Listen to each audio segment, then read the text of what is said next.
if you have any questions, I'm open to that. Thank you very much, Hamid bhai. Mashallah, excellent presentation. Very professional. मेरा हाल अब हम question answer start करते हैं. Just feel free if anybody has any question. कुछ questions हमारे पास comments में भी आए हुए हैं चैट में, तो मेरा ख्याल है कि अगर आप वो दोबारा पूछ ले तो there is no harm in to that. एक ये था कि आपके जो पेपर है वो शेयर कर दिए जाए, तो वो शेयर मेरा हाल है हामिद भाई शेयर कर देंगे इसी ग्रुप में और दूसरे ग्रुप में wherever you want. ये मैंने लिख लिया and I'll do that definitely. Any other question, ji, please ask. Feel free to ask. Assalamu alaikum. My name is Arshad. Can you hear me, Hamid bhai? Yes, very clearly. Yeah. My question is, you have explained a lot of stuff about concrete. Thank you very much for that. As of now, there is a product. Actually, two of those suppliers are supplying in the Sydney market. The product is called Quick Strength Concrete or Rapid Strength Concrete, where concrete gain its strength is like 20 up to 25 in 4 or 5 hours of time. So, and they claim their concrete can go up to a strength of 110. So, my question is, that sort of concrete, in terms of reliability, do you have any sort of information available? Okay, that's a good question. You're talking of rapid setting concrete. We do have some rapid setting, quick set concrete mortars that are being used mainly for, when you say rapid setting, they are definitely, it has to be for pavement or flooring, because if you are vertical and overhead, it's definitely not that a problem. So for I'm talking about concrete being used for pavements. Yeah, is it a main concrete, or you're talking about the reinstatement of that pavement? For reinstatement, like any sort of repair works that are required on existing concrete pavement, as well as runway pavements as well. Absolutely. Look, if it's a main concrete coming from a ready mix and they have a quick mix design, quick strength design, I'm not aware of it, but I can definitely confirm that in a pre-bagged, there are a lot of rapid setting concrete which are being used for aprons and roads. They are pourable as well, and they are very much reliable. I must say that I can provide you a lot of information. So the reason of this question was, can you hear me? Yes, please go ahead. Yeah, the reason of my question was that these people came to job site in their on-site mixers. They mix it and they try to achieve an optimum mix where they try to add water, they try to minimize water. And the end product which is received is a bit of question mark, because you can't produce a homogeneous product, but it is acceptable in Transport New South Wales system. Okay. So just want to understand if there is enough data available in the market which can justify the methodology these guys are using in terms of getting the right product on site. Okay, sorry, I missed your name. Is it Arshad? Yes. Okay, Arshad, I think we are getting into very specifics here, which might, I would rather take more questions, but I have noted your name. And what we'll do, we will discuss that offline, and we can then share that with the broader team later on as well. But as I said, in short, that the rapid setting concrete mortars are very much reliable and acceptable in the market. However, what kind of repair mortars they are using, what are the durability parameters in terms of shrinkage and their working pot life and setting time? After looking at it, if you can send me the data sheet of the product being used, we can discuss it later on. Noted, Hamid bhai. Noted. Thank you. Any other questions? Hamid bhai, एक question Wajid Ghafoor की तरफ से आया है. उनका मेरा हाल mic सही काम नहीं कर रहा. So they are talking about TFNSW sustainability green concrete. Does it exist, and if so, what does this typically comprises of? One can imagine recycling water, and are these tested and proven credible? So what was the first line you said? Green concrete? The green concrete. TFNSW is trying sustainability Okay. Okay. Yeah. No, I mean, that's a good question.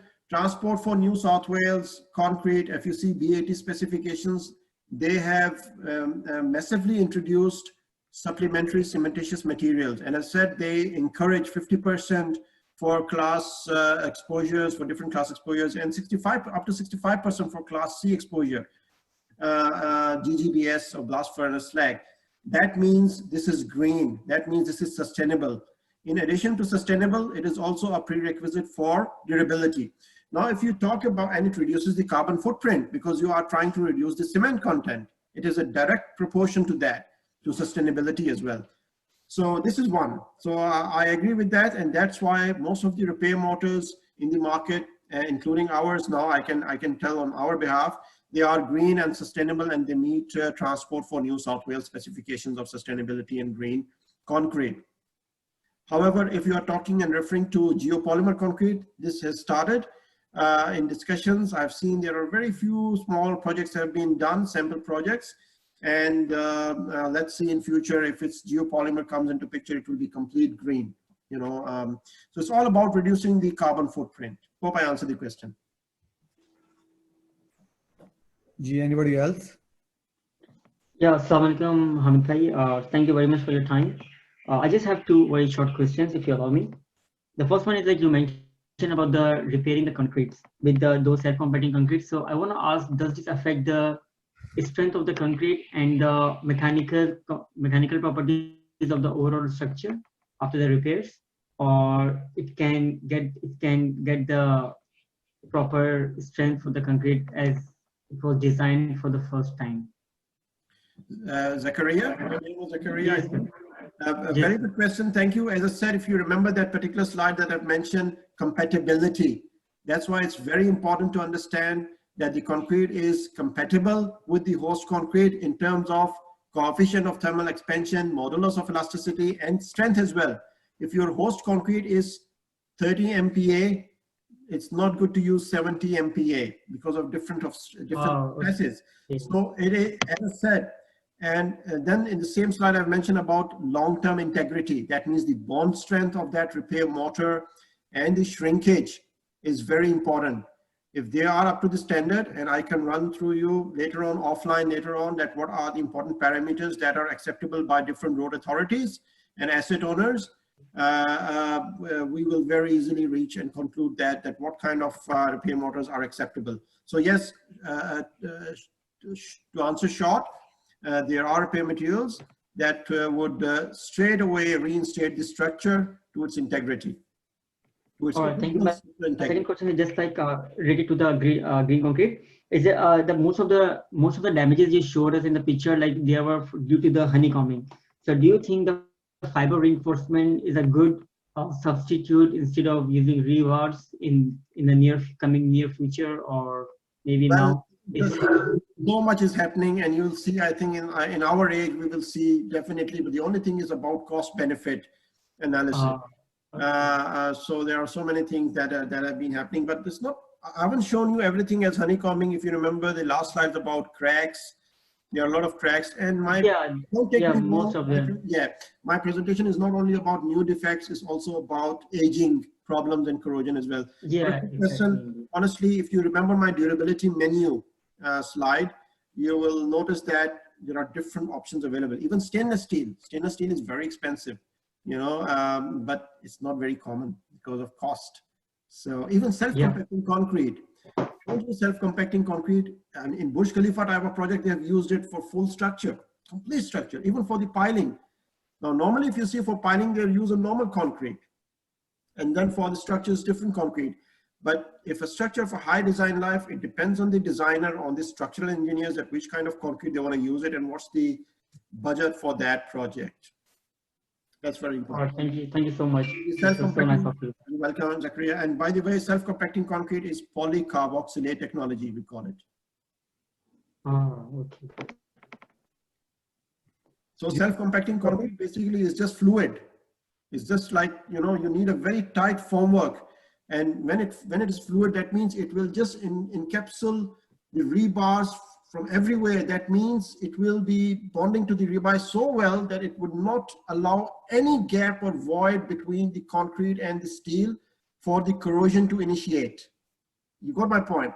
That's why when I say self-compacting, that means it just wraps around the steel so tightly that it doesn't allow the corrosion. The durability parameters set by the road authorities, Transport for New South Wales, they are very, I mean, if I'm not sure, I mean, it depends on project to project, but as I said, all of their projects, if you see the design life, they have a design life, high design life. So for a high design life, you have high performance repair motors and rectification strategies.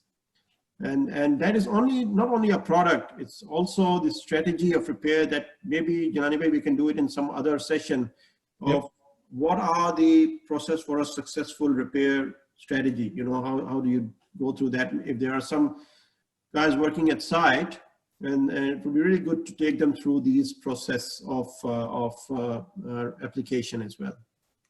So there were two questions from Wajid Ghafoor, whose mobile is not working. One was on the green concrete impact of the recycling water. And the other question is that is self-compacting is also self-vibrating? The second question about the self-compacting, self-vibrating means yes, self-compacting means you don't need vibration. You don't need self-compactor. That means, or it's called self-consolidating as well. So it's just like a fluid. You just pour it. If you're using foam and pour, your repair motors, they are called foam and pour. You don't use it, you know, for without a foam work. If you're using it as a ready-mix concrete, as a polycarboxylate technology, hyper super plasticizers, they are also used, they need a very high, tight shutter.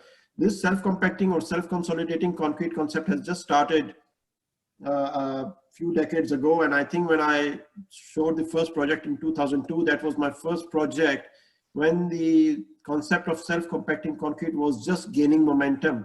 So today we are in 2021, I'm talking of 2002. So it started quite a while ago before that, but it wasn't very common, but now it's quite common. So yes, it's self-vibrating means you don't need to vibrate and compact it. It's self-consolidating.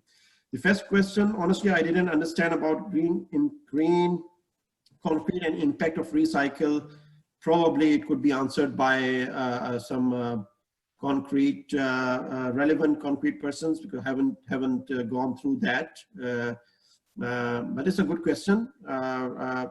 Normally, as per standard, they say that the quality of concrete should be a drinking water for a concrete. So that is what, you know, from an old school of thought that we have been taught, that the drinking water quality should be used for concrete. Yeah, Farooq Sahab, can you ask the question you have written on the chat? अस्सलाम वालेकुम हमद भाई, मैं सिर्फ इसमें ये देख रहा था कि ये जो आपने वहाँ पे ऑब्जर्व किया बुर्ज खलीफा में सेल्फ कंपैक्टेड कंक्रीट का यूजेज, इसमें just for my understanding and knowledge के इसमें मैक्सिमम एग्रीगेट साइज जो था वो क्या था, या अभी जो अगर करंटली यूज करवा रहे हैं किसी प्रोजेक्ट के ऊपर, या आपके नॉलेज में है तो क्या एग्रीगेट साइज इसमें नॉर्मली यूज होता है? और इसी तरह से इसकी जो जब हम उसको हाईली कंटेस्टेड एनवायरनमेंट में यूज करते हैं जहाँ पे बहुत ज़्यादा रीबार्स हों, तो इसकी जो सेग्रीगेशन है सेल्फ कंपैक्टेड कंक्रीट में जब हम उसको वाइब्रेट नहीं करते, वो कैसे मैनेज होती है? Okay, it's a good question, very good question, Farooq. I will take you through the design life, you know, offline. I have some design mix. I have some design mix for a self-compacting concrete, which tells us about the size of the aggregate, etc. But the problem in self-compacting concrete is not segregation, it's more about a bleeding. If your formwork is not tight, as I said, because it's just like a fluid. So the fluid water pressure is much higher as compared to the solids, you know that. That's why, and it's being used quite a lot now. I mean, as I said, probably if not for the full structure, it might be used for a structural elements. I have also a video that I couldn't show that in 2002 that when we used first time, and that concept was very new.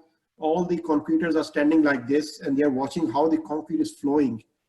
Probably I can share that video with you some other time. It was, to look at it for the first time, it was amazing to see that how concrete is flowing like a fluid and wrapping around all this steel.